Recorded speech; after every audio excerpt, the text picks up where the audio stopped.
Answering your first question, the challenges for Indian batters will certainly be spinners.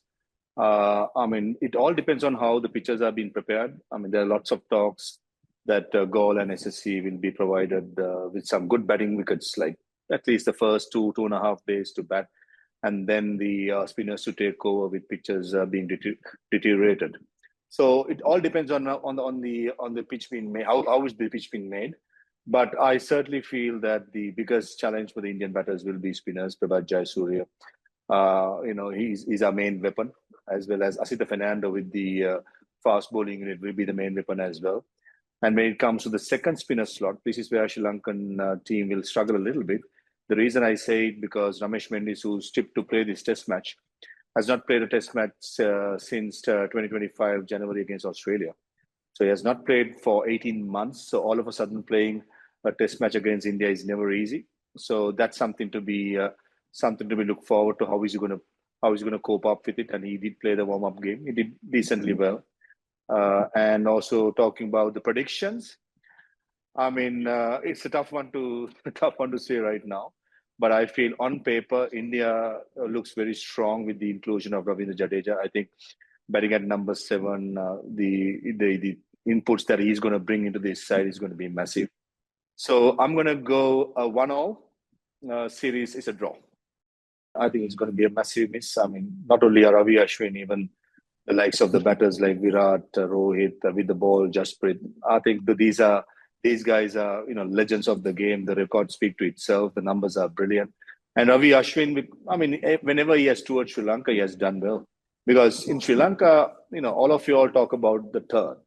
But if you really look in deep, it's a bounce that pick up wickets for the spinners. So Ravi Ashwin with his side, he would have been the ideal candidate to bowl in this wickets, as well as Washington Sundar. He's going to be a massive miss because if it's a turner with Washington Sundar's height as well, he can extract bounce. So he'll be a miss. And Prabhat Jayasuriya is going to be the main weapon, that's for sure.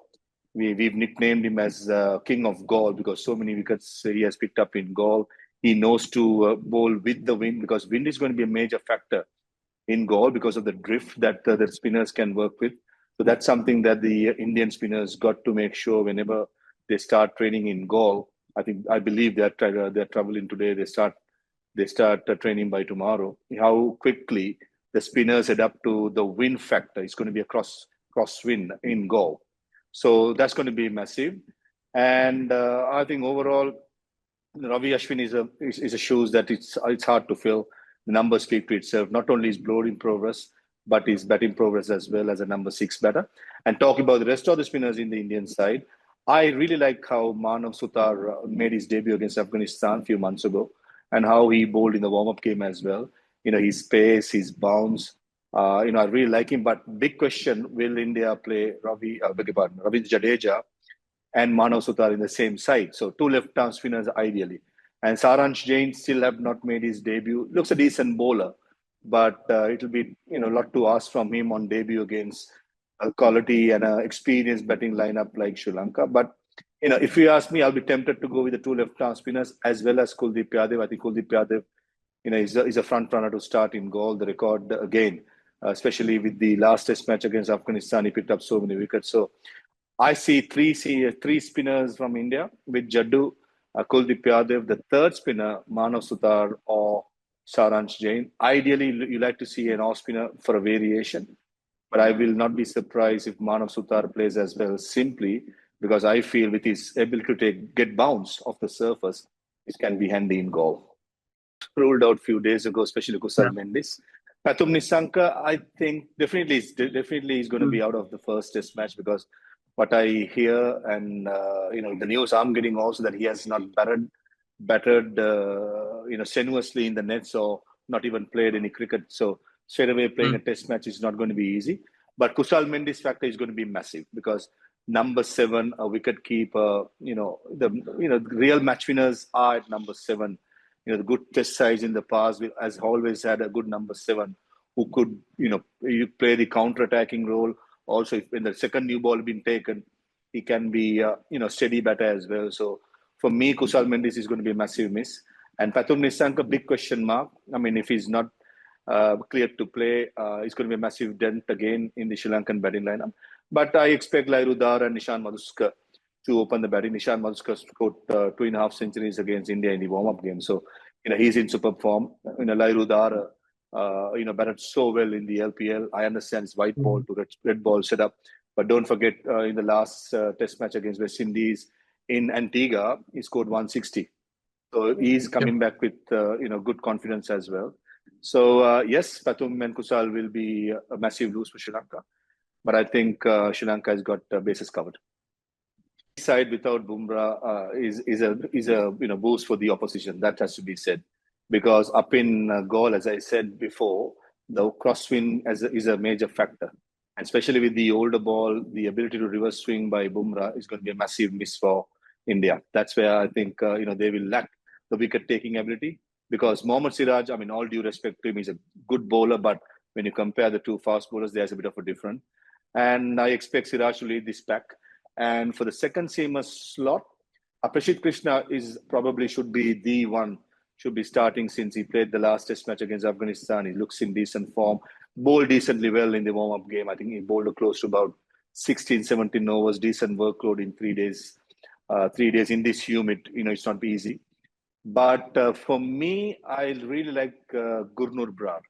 I think he can be the X factor. He has the bounce, he has the pace, he has the fighting spirit, and he has, he can be nasty. If you guys watch the warm-up game, some of the deliveries he bowled for some of the batters who are in the test squad already, like the likes of Pawan Ratnayak, the like of Sonal Dinusha.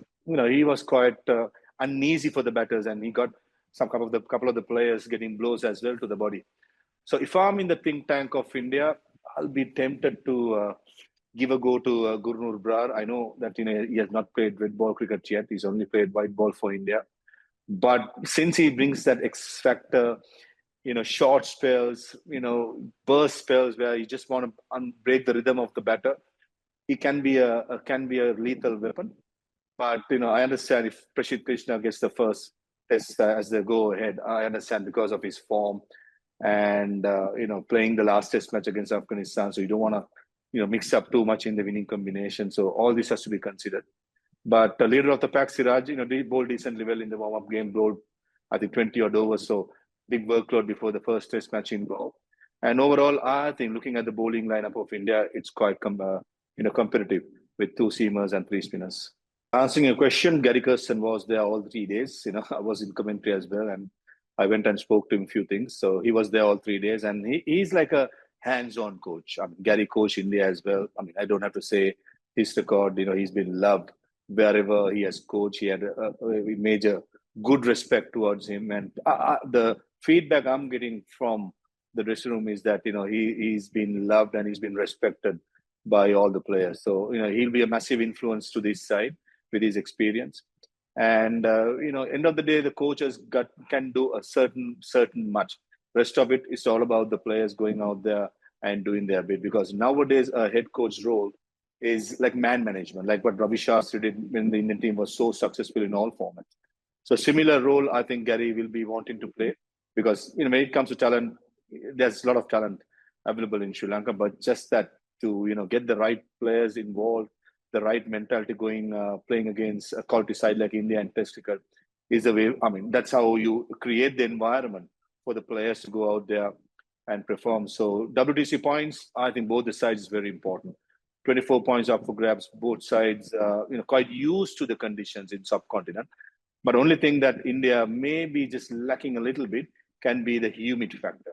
I understand it's quite hot in India at the moment, in Bangalore as well. But Sri Lanka, especially Gaul, can be very humid, can be testing. And that's where I think it's a master call by the Indian think tank to play a 3-day game, get adjusted to and get used to the humid levels, because heat level is almost similar. But the humid level in Sri Lanka is much more. So, and they got 3 days of training in Gaul. So I'm pretty sure by the time of the first test match, they'll be well up for it. And it's all about, end of the day, we can speak a lot, but at the end of the day, it's just one ball against one batter. You've got to keep it really simple and trust the process. Shubman Gill, again, a quality player. You correctly said he's one of the best going around. I think in this year, his test average is above 70 odd. So numbers speak to itself, and the way he batted in the second innings of the warm-up game, superb. I'm just looking forward to watch Shubman Gill bat because he's one of the best going around, not only in Test cricket, in all formats. I reckon, lots of talk about Rishabh Pant. How is he going to play? I mean, does he has to change his game plan? I think, being a former player, if I'm in the opposition, like if I'm in the Sri Lankan dressing room, I'll be very worried about Rishabh Pant because he's a player within a matter of half an hour, 45 minutes. He can change the game totally. We've seen him doing in the past, and he has that X factor, and he's been given that license to play the national game. And he's going to play a lot against left arm spin and off spin. Sri Lanka for sure is going to go with two frontline spinners as well as two part timers in Sonal Dinusha and Dhananjay De Silva. And Rishabh Pant, the way he scores runs unorthodox, it's going to be dangerous. So I feel looks of KL Rahul, Dhruv Jurel, those are proper players who don't take much risk. They play play elegantly. Very nice to watch. But for me, dangerous players can be Rishabh Pant. Devdutt Padikkal, the way he batted at number 3, he was so solid. I'm looking forward to watching him bat as well. And for me, I think Rishabh Pant, Shubman Gill, and even Jasprit Bumrah, because free-flowing players. Because in subcontinent, it's just about getting through the first 10, 15 deliveries. And then once you get going in this heat, the ball will not move much in the first innings. Second innings, yes, there will be turn on offer, whether you bat first, third, or fourth.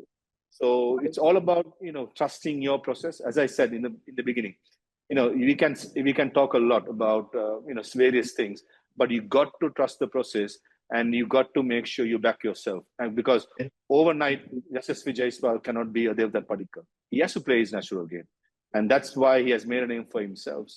So it's all about making sure how you're going to start and how you're going to finish in the first innings. Because first innings course for me is going to be the massive one. I think very simply they got to be more consistent. I think the word I've always used against Sri Lanka, with Sri Lanka, is consistency. Whether it's individually or whether it's as a whole, playing as a unit where the results come out is very important. I mean, the biggest disappointment for me was especially in Antigua in the first Test match, the way Sri Lankan team bundled out pretty easily with some soft dismissals. Because Test cricket, the name Test itself, speaks volumes, because that's a test for any batter in any surface. So I mean, I like to see more fight, more grit, and more consistency by the Sri Lankan top order. Yes, Sri Lanka will miss the likes of Angelo Matthews, for an example, with his experience.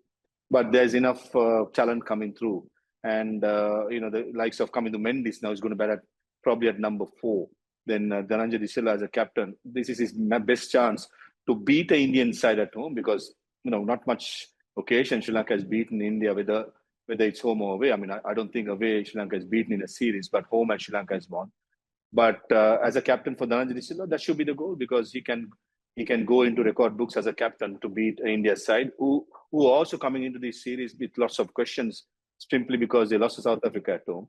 And and on a batting order, lots of questions being asked, especially by the media. So I think this is where Sri Lankan team should make sure they really get into the Indian side, the top order, whether they bat first or bowl first. I mean, for the moment, I think Pakistan, Sri Lanka team is supposed to have. I'm not too sure about. That's end of the year. I think early January, February. There is a talk, but since the 2027 white ball 50 over World Cup coming in as well, Sri Lanka, not only Sri Lanka, the other sides have to concentrate building up to that World Cup also.